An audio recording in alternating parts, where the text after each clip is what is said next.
guys, welcome back to another edition of Intuitive Angling. Hope everybody's having a good day out there today, and much appreciated you guys sharing a little bit of your day with me to watch this video. Today I'm going to talk about one of my favorite techniques for fishing in the month of May and June. I'm going to talk about some advanced floating worm techniques and some advanced things that you can do as far as rigging and color selection. Talk a little bit about where to fish it, because man, I put probably floating worms in my top 3 favorite all-time ways to catch bass. It's super fun once you learn how to do it good. So I'm going to give you guys some good tips on that. Real quick, just wanted to remind you guys, any of you guys wanting to book an on-the-water lesson with me for this summer, shoot me an email at my private, shoot me a private message at my Facebook page, Randy Blocker Professional Angler, and I'll give you guys all the information on that. Okay guys, let's talk a little bit about this. What I'm going to do here is I'm going to go through this. I'm going to show you, I'm going to talk about colors first, and then I'm going to talk a little bit about rigging and where you want to fish it here. So I'm going to give you guys a peek here real quick of my floating worm. Okay guys, the first thing I want to do is I want to go through my colors of my floating worms here, and I sort of want to describe to you when I like to use certain colors under certain situations. We've talked a little bit about this in the past a little bit, but I'm going to give you guys some additional information in this video. I know a lot of guys probably haven't seen it, but I'm going to go through now. Out of all the colors available to anglers, these are the ones that I'm sort of set on here, and I'm going to go through each one of them. The first one here is a baby bass. Baby bass is one of my favorite colors for clear water. If the water visibility is really clear, like over 4 or 5 foot visibility, and it's a bright sunny type day with not much wind, this baby bass, the subtle color of it is a really good way. It's one of my favorites. The next one is the white. This is just the white floating worm. Now the white, to me guys, works good early in the season, like right off the bat when the fish first start biting a floating worm. White is one of the favorite colors to catch them with. It works really good in off-colored water if you have water visibilities that are like less than 2 feet. And also it's a good color on a cloudy day. It works really good. Next one, this is probably the most common. A lot of people fish. This is the Methylate. Methylate used to be really good. It used to be my favorite color, but it got to be so popular that the fish don't bite it as good as they used to. That being said though, usually when floating worm season first gets here, this is what I start out with. I try to throw this before the fish get conditioned to it too much, and it works really good in that situation. The floating worm, or the Methylate, is a clear water color. I've never done that good in it in water visibility like less than 3 feet, so I like at least 3 foot of visibility for that. And also I like some type of a brighter sky condition, like a sunny or partly cloudy sky. Now, these two right here, excuse me, the yellow and the lime truce, these are both similar. There's a couple different situations that these work good, and it's sort of a paradox here because both of these colors here, the chartreuse, or the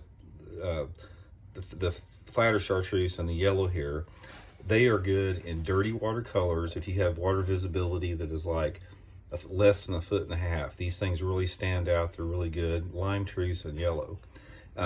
And so in low light conditions, like when it's cloudy in the morning, right off the bat in the morning, low light conditions, but also if the bass are really aggressive and you have a cloudy day in really clear water, like gin clear water of like over 6 foot visibility, they'll come up and hammer this thing too under those situations here. This is another one of my favorite. This is the orange swirl. It's sort of similar to the Methylate as far as the conditions they bite it in, except if the water's a little bit dirtier, I'll fish it, or if I got some overcast skies. And then finally, I've got this natural blue. This is another really good clear water color. I'll sort of throw the baby bass and this natural blue in those bright sunny days, really clear water when the fish are a little bit less aggressive. So these are my main color selections. We talked about color, guys. Now I'm going to talk a little bit about rigging, as far as the rigging techniques with it. Now, the one thing I want to mention about the colors first before we get off of that is a lot of the colors, I gave you guys sort of a foundation for it, but a lot of it is experimentation. A lot of it is just what the bass want that particular day, because The best colors for a floating worm, there's a couple of variables. It has to do with the amount of fishing pressure on the lake as far as if other people are throwing colors. It has to do with the sunlight intensity, the cloud cover, water clarity, and wind. All that stuff factors into it. So let's talk a little bit about hooks first and rigging. There's two different setups that I use to rig a floating worm with hooks. The first one I'm going to talk about is a straight shank hook here. This is a 1/0 Gamakatsu G finesse worm hook here. The biggest thing that you got to remember in hooks, guys, and floating worms is to stay small. A lot of people, excuse me, one of the biggest mistakes that people make with hooks on a floating worm is they go too big on it. Guys, I have fished floating worms forever. I've experimented in detail. I've won tournaments. I've almost won tournaments, lots of them on it. I've lost a lot of fish on them, and when I went down to small hooks, like a small size hook, my catch ratio went way up. So first thing is I got a straight shank straight shank 1/0 hook. So I'm going to thread it on just like you would an earthworm all the way through, and I'm going to come out in the middle of the egg sac here of the worm. So I'm going to come all the way out and come at the middle of the egg sac and bring it on through. And I'll rig it like that. Now this is completely exposed right here. I usually like to leave a little bit of a crook in it, not to get it super straight.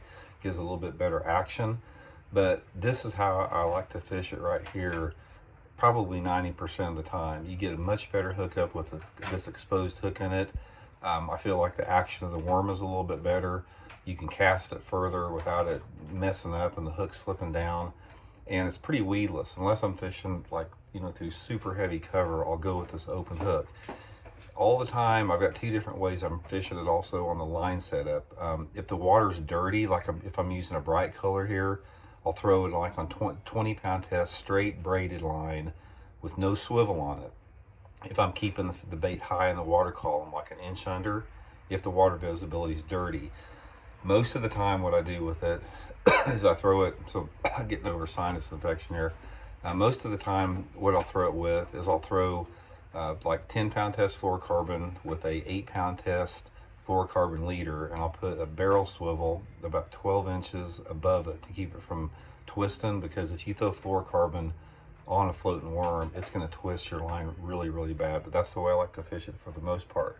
Now the second way I like to fish it is with an offset shank hook. And here's the Gamakatsu G finesse hybrid worm hook here. This is, again, this is a 1/0 hook, and the only time that I use this is if the water is extremely snaggy, like I've got to lay downs, I'm fishing it over grass beds, water willows, that type of stuff. I don't like using this hook if I can get away with it. But the thing about this is it's completely weedless, in case you you know, are in a situation where, you know, you can't fish the open hook because it's going to get hung up. But again, I'll rig it with just a slight bend in it like that, come back through the top of the worm to make it weedless, and again stay with the small hook. Same deal if I'm fishing dirty water. I'm using straight braid, 25-pound test, Seaguar, Smackdown, and then the Seaguar and VizX, you know, if it's a little bit clearer with that. So the main thing is what you want to do with this. You want to fish these floating worms in your spawning type areas, even though the fish are done spawning.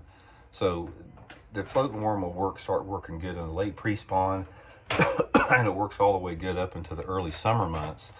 There's about a 2-month window that it's really good. Now, like right now, in May and early June, I still stay in those spawning areas, the flatter banks. I go towards the back of the coves.